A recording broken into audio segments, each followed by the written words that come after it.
বৌমা, কে এসেছে দেখো, তোমার পিসি শাশুড়ি। নতুন বৌমা, আর কানে গলায় কিছু নেই কেন?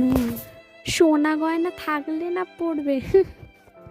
ভিখিরি বাড়ির মেয়েকে বিয়ে করে নিয়ে এসছে আমার ছেলে। বারবার করে বারণ করলাম, আমার কথা তো সে শুনবেই না। এই মেয়ের সাথে প্রেম করেছি, এই মেয়ের সাথে বিয়ে করব। আর এত চালাক মেয়ে না, ঠিক বড় লোক ছেলে দেখে পটিয়ে নিয়েছে। মা গো মা, কি বলছিস তুই? মা, আপনি আমাকে এরম ভাবে কেন বলছেন?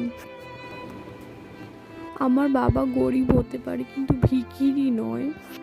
দেখছো দিদি, বিয়ে হয়েছে 2 দিন হয়নি, এখন থেকে এই মুখের ওপর কিরম চোপা করছে।